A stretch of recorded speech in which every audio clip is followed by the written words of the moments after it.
Assalamualaikum warahmatullahi wabarakatuh. Nama saya Septa Sohiba Ahmad Pradana. Di sini saya akan menyampaikan fungsi penghapusan perbekalan. Oke, yang pertama yaitu penghapusan perbekalan, yaitu pengakhiran fungsi perbekalan dengan pertimbangan dan argumentasi tertentu yang dapat dipertanggungjawabkan. Oke, kriteria penghapusan perbekalan yaitu ada 3 poin. Poin pertama yaitu perbekalan yang akan dihapus sudah sangat tua dan rusak. 2. Perbekalan yang sudah ketinggalan zaman, out of date. 3. Perbekalan yang berlebihan. Nah, perbekalan yang akan dihapus sudah sangat tua dan rusak itu ada 2 poin. Poin pertama adalah apabila perbekalan digunakan dapat membahayakan keselamatan pemakai perbekalan ini.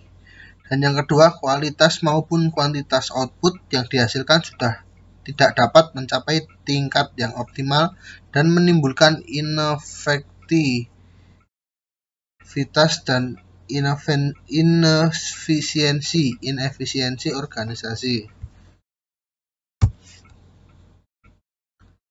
Perbekalan yang sudah ketinggalan zaman atau out of date, yaitu perbekalan semacam ini perlu disingkirkan atau dihapus dengan pertimbangan perbekalan ini dipandang memerlukan dan menghabiskan biaya yang relatif tinggi, baik berkaitan dengan bahan, tenaga, waktu, maupun output, baik ditinjau dari sisi kuantitas maupun kualitas apabila dibandingkan dengan menggunakan perbekalan yang relatif baru.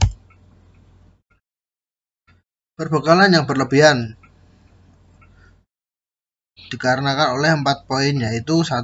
Suatu organisasi tidak memungkinkan menggunakan seluruh perbekalannya dalam waktu yang bersamaan, dan yang sekiranya memang perbekalan tersebut tidak perlu digunakan secara bersamaan.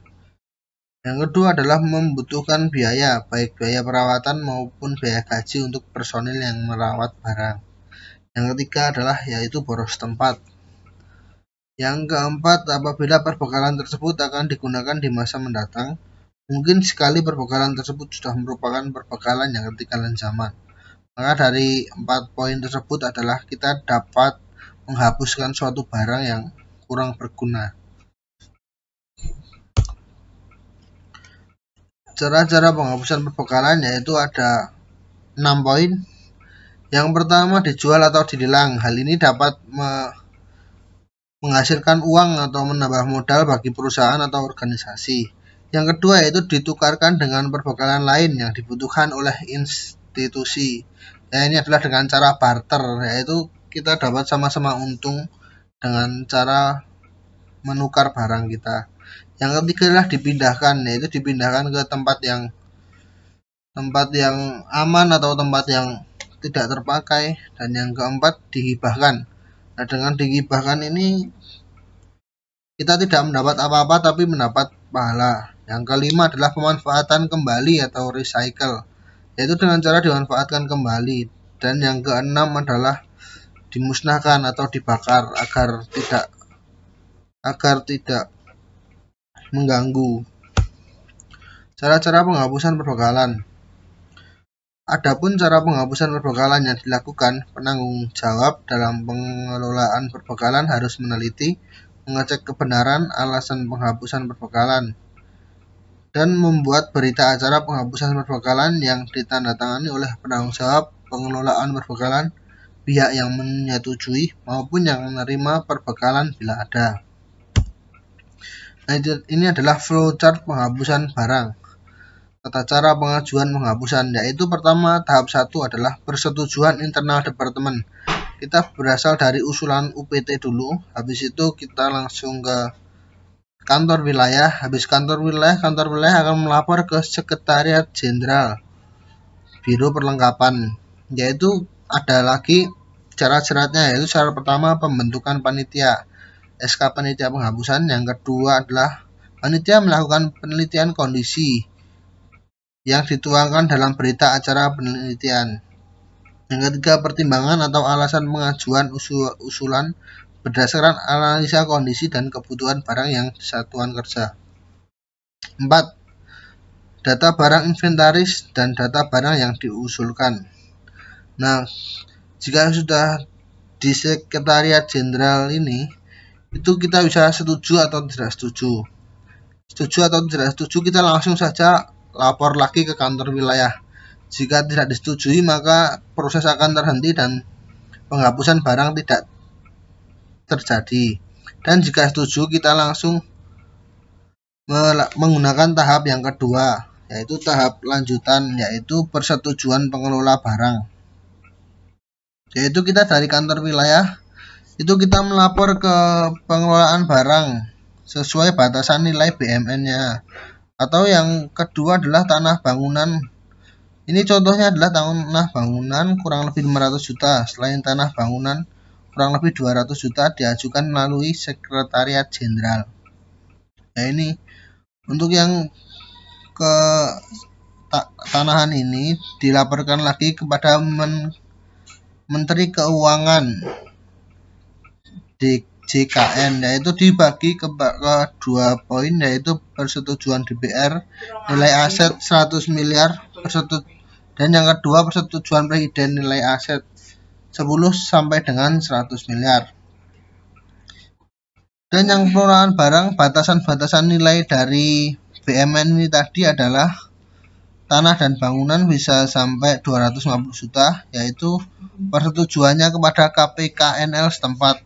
Dan yang di atas 250 juta sampai 500 juta, yaitu Kanwil di JKN. Selain tanah dan bangunan kurang lebih 100 juta di KPKNI setempat, di atas 100 juta Kanwil DKN. Yaitu data ini juga ada syarat-syaratnya untuk melajukan ke tahap 2 ini, yaitu data perlengkapan tahap 1 kurang lebih persetujuan Menteri Hukum dan HAM dan Sekretariat Jenderal. Proses kegiatan dan administrasi penghapusan perbekalan, yaitu ada 5 cara, yaitu 1. Penelitian kelayakan penyingkiran perbekalan tersebut yang hendak dihapuskan. 2. Membuat beberapa alternatif cara penghapusan perbekalan yang hendak ditempuh. Yang ketiga adalah menentukan satu cara penghapusan perbekalan yang paling menguntungkan, baik dengan mempertimbangkan finansial maupun non-finansial. Yang keempat, meminta persetujuan kepada pemimpinan tertinggi. Dan yang terakhir, kelima, tahap implementasi penghapusan perbekalan sesuai dengan cara penghapusan perbekalan yang ditentukan. Dan ini adalah contoh surat pengajuan penghapusan barang, yaitu dengan 1, 2, 3, 4, 5 itu adalah sebagai ketua, sekretaris, anggota. Jadi kita akan melaporkan kepada seluruh anggota dan melakukan voting dahulu sebelum menghapuskan suatu barang. Yaitu surat ini akan ditandatangani oleh ketua dan disetujui oleh semua anggota organisasi tersebut. Dan yang gambar di kanan adalah lampiran berita acara penghapusan. Itu ada nomor urut, nama barang, kode, spesifikasi barang, dan keterangan. Untuk contohnya adalah lemari pada ruang kantor. Kodenya bisa apa saja, LM01 ataupun yang lain. Spesifikasi barangnya itu adalah lemari dan keterangannya dihapuskan karena terlalu memenuhi dan usang karena jarang digunakan. Dan sekian materi dari saya tentang perbekalan kali ini. Terima kasih.